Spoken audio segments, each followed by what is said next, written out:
میرے لیے اللہ ہی کافی ہے جس کا میں عبادت کرتا ہوں، اور وہی بہترین رزق دینے والا ذات ہے۔ بسم اللہ الرحمن الرحیم۔ شروع کرتا ہوں اللہ کے نام سے جو بڑا مہربان اور نہایت رحم والا ہے۔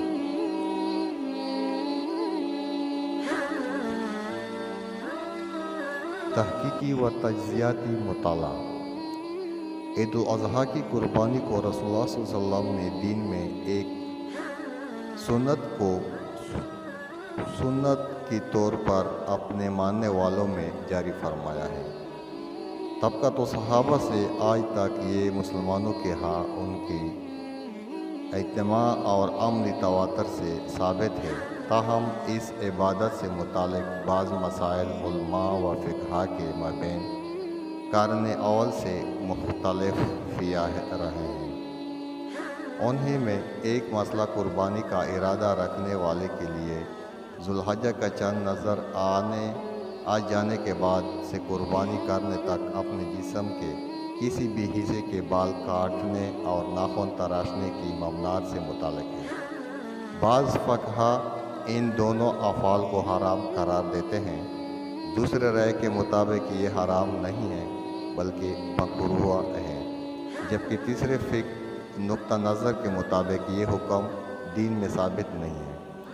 اس بات میں ایک بنیادی بات جس سے ہر صاحب علم واقف ہے وہ یہ ہے کہ مسلمانوں کی علمی روایات میں اس حکم کا تنہا ماخذ و مصدر ایک خبر واحد ہے جو سید ام سلمہ رضی اللہ عنہ سے مروی ہے اور حدیث کے بعض مصادر میں نقل ہوئی ہے۔ اس کے سوا کوئی چیز اس مسئلے میں اصل مستدل کے طور پر کبھی پیش نہیں کی گئی ہے۔ سعید بن مسیب سے روایت ہے کہ سید ام سلمہ رضی اللہ عنہ کو بیان کرتی ہیں کہ رسول اللہ صلی اللہ علیہ وسلم نے فرمایا، عشرہ ذوالحجہ جب شروع ہو جائے تو جس شخص کے پاس قربانی کا جانور موجود ہو جس کی قربانی کرنے کا وہ ارادہ رکھتا ہے تو وہ قربانی کرنے تک ہرگز اپنے جسم کے کوئی بال نہ اتارے نہ کوئی ناخن تراشے۔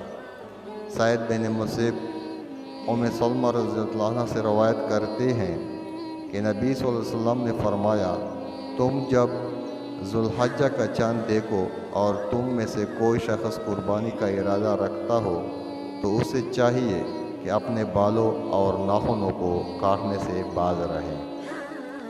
مندرجہ بالا حدیث پر نگاہ ڈالنے سے واضح ہوتا ہے کہ یہی ممنوعات میں تاکید کا جو اسلوب ان میں روایت ہوا ہے وہ اپنے ظاہر کے اعتبار سے حرمت پر دلالت کرتا ہے، یعنی قربانی کا ارادہ رکھنے والے شخص کے لیے یہ دونوں کام عشرہ ذوالحجہ میں حرام ہے جب تک کہ وہ قربانی نہ کر لے۔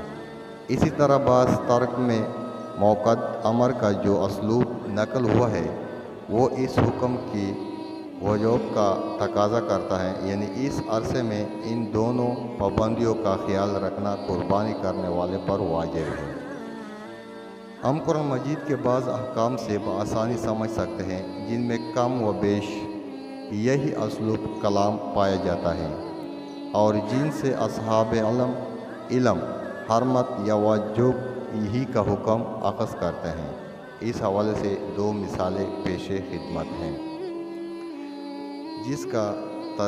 نمبر 1 جس کا ترجمہ یہ ہے، تو جو کوئی حج کے سفر سے یہ فائدہ اٹھائے کہ اس کا زمانہ آنے تک عمرہ بھی کر لے تو اسے قربانی کرنا ہوگی۔ امر کے اس اسلوب سے حدی تماع کے وجوب کا حکم اخذ کیا جاتا ہے۔